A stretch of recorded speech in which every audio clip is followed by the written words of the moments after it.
Hi mommies, welcome back to my channel Happy Preggy Mommy and welcome back to one more exciting video and welcome back to Pregnancy Week 6.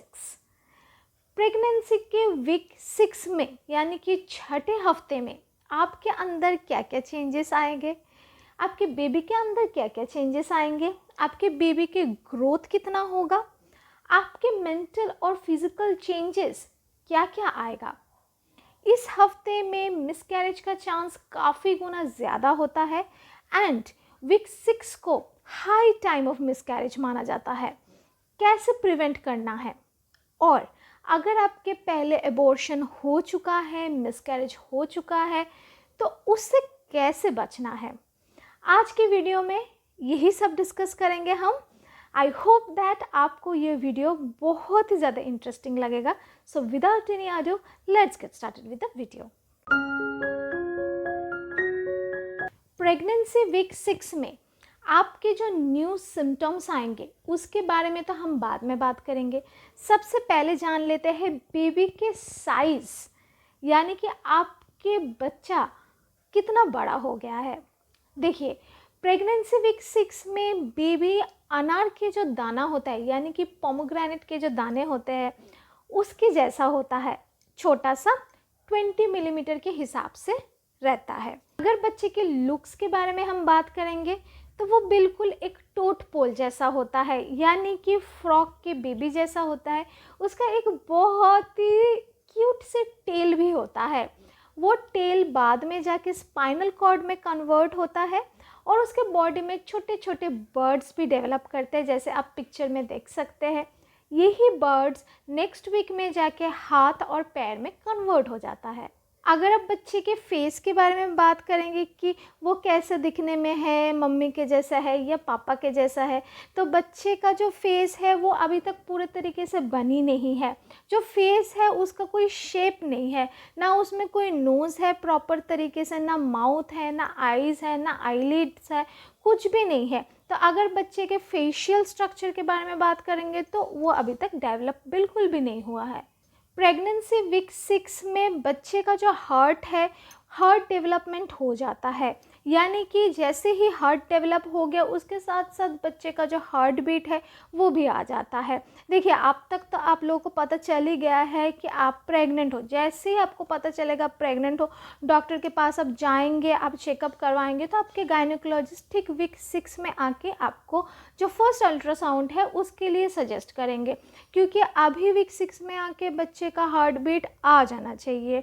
चाहे आपका late conception हो, late implantation हो, week 6 high time होता है बच्चे का heart beat detect करने के लिए।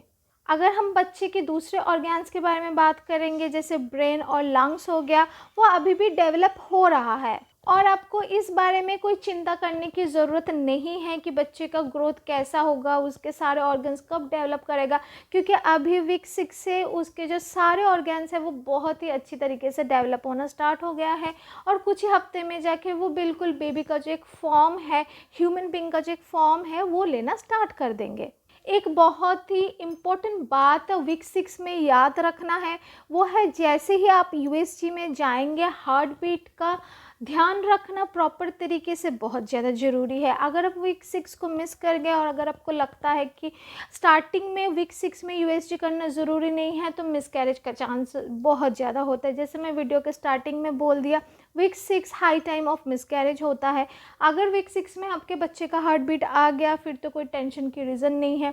अगर हार्ट बीट अभी तक नहीं आया तो 2 हफ्ता और वेट करने को बोलते हैं, यानी कि वीक 8 में जाके हार्ट बीट के लिए दोबारा से चेक करते हैं। बट अगर वीक 6 में हार्ट बीट आया नहीं है तो ज़्यादातर डॉक्टर यही बोलते हैं कि मिसकैरेज होने का चांस बहुत ज़्यादा है। कुछ ही दिन में जो स्पॉन्टेनियस मेंस्ट्रुएशन है वो भी आ जाता है। ये तो गई FHR की बात, यानी कि फीटल हार्ट रेट। अब आते हैं ट्विन प्रेगनेंसी में। देखिए, इस टाइम में आपके एक फीटस है या 2 फीटस है इसका पता चल जाएगा, क्योंकि जैसे ही आप यूएसजी करवाएंगे तो आपको जो गेस्टेशनल सैक यानी कि आम भाषा में बच्चे का जो थली है वो नज़र आएगा यूएसजी में। अभी आपके जो बच्चे का थली है उसमें जो छोटा सा एम्ब्रायो फॉर्म हुआ है, यानी कि बेबी फॉर्म हुआ है एम्ब्रायो से, वो भी आपको दिखने को मिलेगा। अगर आपको एक थली में बेबी दिख रहा है और दूसरे थली खाली है, तो आपको इस टाइम सैंग्विन हो जाना है कि एक बच्चा ऑलरेडी मिसकैरेज हो चुका है और एक बच्चा ग्रो कर रहा है, क्योंकि कई बार मम्मी के जो बॉडी होते हैं वो इतना high amount of hormonal change support नहीं कर पाते हैं और मिसकैरेज हो जाता है। कभी कभी मम्मी के शरीर में जो हार्मोनल चेंजेस है वो इम्बैलेंस है, PCOD, PCOS, high thyroid, high diabetes के केस में भी ऐसा होता है। और अगर आपके बेबी के दोनों थली में बेबी है और साथ ही साथ दोनों के हार्ट बीट चल रहा है, तो इसका मतलब डॉक्टर आपको बता ही देंगे कि आपके ट्विन प्रेगनेंसी है। So for that congratulations to you. तो इस बारे में ध्यान रखना प्रॉपर तरीके से बहुत ज़रूरी है कि फीटस के हार्ट बीट प्रॉपर वर्क कर रहा है कि नहीं, हार्ट बीट आया है कि नहीं और कितना हार्ट बीट आया है। अगर हम सिम्टम्स के बारे में बात करेंगे, देखिए वही सारे सिम्टम्स है, कॉन्स्टिपेशन है, वॉमिटिंग, नोज़िया, ये सब होता रहता है। बट अगर आपकी ट्विन प्रेगनेंसी है, जो भी सिम्टम्स है वो डबल होता रहेगा, यानी कि आपके बॉडी में 2 बेबीज़ है, जो हार्मोन्स है वो भी डबल है। तो ज़्यादातर केस में देखा जाता है जो ट्विन प्रेगनेंसी को लेके डील करते हैं उनको सिम्टम्स भी ज़्यादा होता है और उनको अपने बॉडी के लिए न्यूट्रिशन भी ज़्यादा लेनी होती है। बेबी के बारे में तो हमने काफ़ी सारे डिटेल्स जान लिया है। अभी बात करेंगे आपको कौन कौन सी बातों की ध्यान रखना है।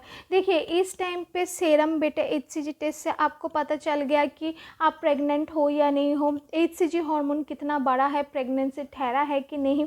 अभी आपको ब्लड टेस्ट करना है CBC, यानी कि कंप्लीट ब्लड टेस्ट। इसमें HB यानी कि हेमोग्लोबिन कितना है आपके बॉडी में वो देखना है, आपके जो प्लेटलेट है वो भी चेक करना है, इम्यूनिटी सिस्टम पे ध्यान देना है, विटामिन कितना है आपके ब्लड में वो भी देखना है। अगर सब कुछ अच्छे तरीके से आपके ब्लड में होता है तो बच्चे का जो ग्रोथ है वो भी बहुत अच्छा होता है, बच्चा हेल्दी होता है। जैसे आप गायनोक के पास जाएंगे, वीक 6 में डॉक्टर आपको डुफास्टन 10 नाम का मेडिसिन देंगे।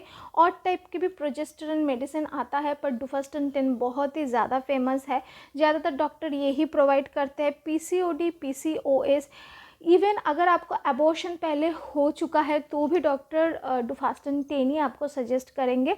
इससे आपके जो प्रोजेस्टेरोन हार्मोन है बॉडी में वो बहुत ही ज़्यादा अच्छे से बनी रहती है बच्चों को सपोर्ट देने के लिए। फूड ऑल्टरेशन एक बहुत ही बड़ा सिम्टम है। क्रेविंग्स आ जाता है आपको, जो पहले अच्छा लगता था अभी अच्छा नहीं लगता होगा। किसी को स्वीट पसंद ज़्यादा होने लगता है, किसी को सावर पसंद होता है, किसी को सॉल्टी खाना पसंद होता है। तो इस टाइम पे जो भी आपको अच्छा लगेगा आप वही पेट भर के खाओ। ज़रूरी नहीं है कि जो आप पहले खा रहे थे, जो डाइट आप पहले फॉलो कर रहे थे वही करना पड़ेगा। जैसे आपको कंफर्टेबल लगेगा आप वही खाओ। इस टाइम पे ऐसे भी सुना जाता है कि बच्चे पेट में आ गया तो डबल खाना ज़रूरी है, बिल्कुल भी नहीं। इससे आपको गैस और एसिडिटी का प्रॉब्लम बढ़ेगा। तो जितना हो सके, जितना आपसे खाया जा सकता है आप उतना ही खाओ। हर 2 घंटे में आपका मील जो है वो रेडी होनी चाहिए आपके बेबी के लिए और आपके लिए। इससे बच्चा हेल्दी भी होता है और आप भी न्यूट्रिशन से भर जाओगे। एक बहुत ही ज़्यादा अच्छी टिप मैं आप लोगों के साथ शेयर करने वाली हूँ, वो है गाय का देसी घी।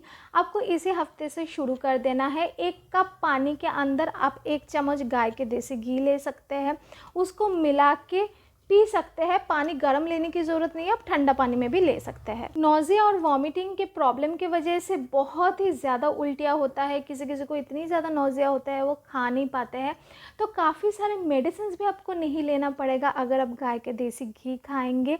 एवरीडे मेंटेन करके गाय का देसी घी लेने से आपका जो कॉन्स्टिपेशन का प्रॉब्लम हो, कॉन्स्टिपेशन का प्रॉब्लम भी कम हो जाएगा।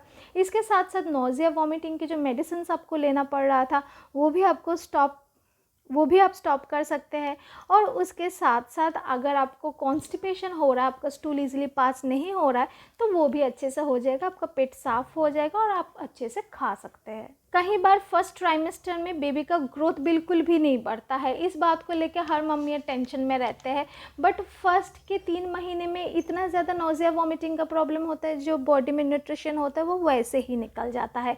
तो गाय का देसी घी खाने से ये जो प्रॉब्लम है ये भी निकल जाएगा और आपके बेबी अच्छे से ग्रोथ करेगा, उसमें जो मसल ग्रोथ है वो भी अच्छे से होगा, तो बच्चा बहुत ही ज़्यादा तंदुरुस्त पैदा होता है। ड्राई फ्रूट्स आपको लेना है मॉर्निंग के टाइम पे, रात को भिगो के रख सकते हैं, मॉर्निंग को उठ के आप उसको खा सकते हैं। वीक 6 से ही आपको फ्रूट्स डाइट में ऐड करना स्टार्ट कर देनी है। साथ ही साथ 2 ग्लास मिल्क लेनी है। आप मॉर्निंग के टाइम और नाइट के टाइम दूध पी सकते हैं। हेडेक, थकान और वॉमिटिंग वीक 6 में काफ़ी गुना ज़्यादा बढ़ जाता है और आगे जाके ये कंटिन्यूएशन होता है जब तक ना हम फर्स्ट ट्राइमेस्टर से निकल रहे होते हैं। तो कोकोनट वाटर आप पी सकते हैं। कोकोनट वाटर बहुत ही ज़्यादा न्यूट्रिशियस और हेल्पफुल होता है।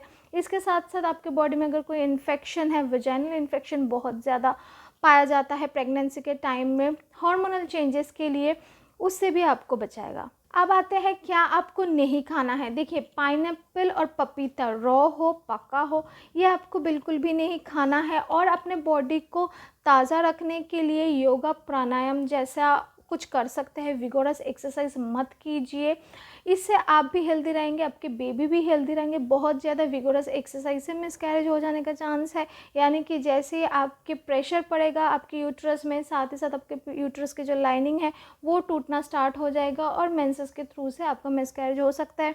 वैसे ही वीक 6 बहुत ही ज़्यादा हाई प्रोन टू मिसकैरेज होता है, तो आप लोगों को ध्यान रखना है कि एक्सरसाइज बहुत ही ज़्यादा ना हो जाए। इसके साथ साथ आपके जो यूट्रस है वो भी एक्सपेंड होना स्टार्ट कर दिया है, क्योंकि आपके जो बच्चे का ग्रोथ है वो भी बढ़ गया है और उसके साथ साथ जो आपकी यूरिनरी ब्लैडर है वो भी एक्सपेंड होना स्टार्ट कर दिया है, उस पर भी प्रेशर आना स्टार्ट हो गया है, जिसके कारण आपको फ्रीक्वेंट यूरिनेशन की प्रॉब्लम आएगी। ब्लड सर्कुलेशन यूट्रस और यूरिनरी ब्लैडर में बहुत ही ज़्यादा होने लग गया है। वॉमिटिंग और इरिटेशन, मूड स्विंग, ये आपको बहुत ही ज़्यादा होगा इस टाइम पे। HCG और प्रोजेस्टेरोन हार्मोन के लिए आपका मूड अच्छा नहीं लगेगा, कभी कभी आप बहुत ही ज़्यादा चिढ़ जाओगे, कभी कभी बहुत ही अच्छी फीलिंग आएगा और कभी कभी रोना भी आ सकता है। वन लास्ट पॉइंट जो आप प्रेगनेंसी वीक 6 में एज ए सिम्टम फेस करेंगे वो है ब्रेस्ट चेंज। ब्रेस्ट में चेंज आता है और ये बहुत ही ज़्यादा एविडेंट है सबके साथ, यानी कि आपके ब्रेस्ट में एक पेन आना, पिकिंग वाली सेंसेशन होना, दर्द होना, ब्रास, ब्लाउजेस ये सब पहनना बहुत ही ज़्यादा मुश्किल हो जाता है। जैसे आपको ब्रेस्ट पेन आता था उसी तरीके से कुछ गुना ज़्यादा ये होने लगेगा और ये पूरा आपके जो फर्स्ट ट्राइमेस्टर है ये कंटिन्यू होगा। तो अगर आप इस टाइम पे रिलेशनशिप बना रहे हो तो थोड़ा सा ध्यान से बनाना है, ब्रेस्ट के ऊपर प्रेशर नहीं देना है, अनकंफर्टेबल नहीं रहना है, थोड़ा अपने आपके बॉडी को कंफर्टेबल रखिए और इन्फेक्शन से डेफिनेटली दूर रहिए।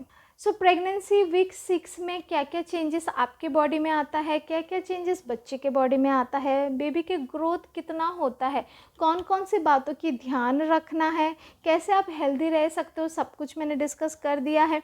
अगर फिर भी आप लोगों के पास कोई क्वेश्चन है, कोई क्वेरी है, ज़रूर कमेंट सेक्शन में पूछिएगा।